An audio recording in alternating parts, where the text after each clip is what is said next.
আমাদের লজ্জা হয়। আমাদের পরে স্বাধীনতা অর্জন করে যে সমস্ত দেশগুলো এখন এমন উচ্চতায় চলে গেছে, ওইসব দেশগুলোতে গেলে নিজের দেশের দিকে তাকালে অসহায় মনে হয় যে আমরা কোথায় দাঁড়িয়ে আছে, ওরা কোথায় চলে গেছে। আর আমাদের জনগণের ট্যাক্সের টাকা দিয়ে দেশে উন্নয়ন না করে এই সমস্ত নাটক করা হয় বসে বসে। আপনারা হলে আর্টিজান হামলার সময় দেখেছেন যে ওখানে হামলাকারীদের একজন তার সোশ্যাল মিডিয়াতে দেখা গেছে সে ডক্টর জাকির নায়েকের পেজে লাইক দিয়েছে, বাস এই অপরাধে পৃষ্ঠবি বন্ধ। এই যে গত সপ্তাহের যে মামলা হয়েছে, ওই মামলার যদি মানে স্ক্রিপ্ট শুনেন আপনি তাজ্জব বলে যাবেন যে এখনো দেশে এগুলো চলতেছে, নতুন বাংলাদেশে এগুলো চলছে। একজনকে ধরছে, তার মোবাইলে পাওয়া গেছে সে কোন পাবলিক প্রোগ্রামে ৩-৪ জন বক্তার ছবি তুলছে। এই বক্তার ছবি তুলছে, তাহলে এবার বক্তাদেরকে নামে মামলা আসামি দিয়ে দিতে হবে। এখন আমি এখানে বক্তব্য দিচ্ছি, কত মানুষ ছবি তুলছে।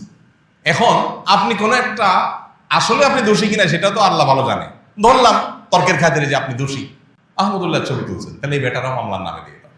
আইন শৃঙ্খলা রক্ষাকারী বাহিনীর ভাইয়েরা তারা হাসির পাত্র হওয়া থেকে তারা সিরিয়াস কবে হবেন আমি জানি না।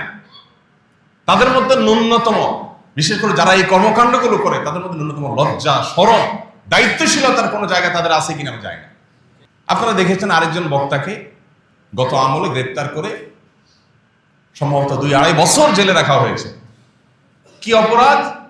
যে একটা ছেলে উত্তরবঙ্গ না কোন জায়গা থেকে ধান কাটার কাইচি নিয়ে ঢাকায় আসছে সংসদ ভবন ভাঙবে সেজন্য।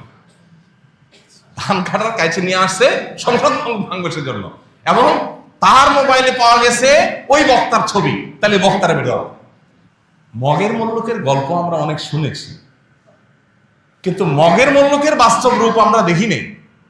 দুর্ভাগ্য আমাদের, আমরা এখন সেটা দেখছি। প্রিয় ভাইরা আমার, এই কথাগুলো আপনাদের সাথে বলার উদ্দেশ্য হলো, আপনি আমি যদি সচেতন না হই, তাহলে এইভাবে একের পর এক নাটক করে করে দেশটাকে গোল্লায় নিয়ে যাওয়া হবে।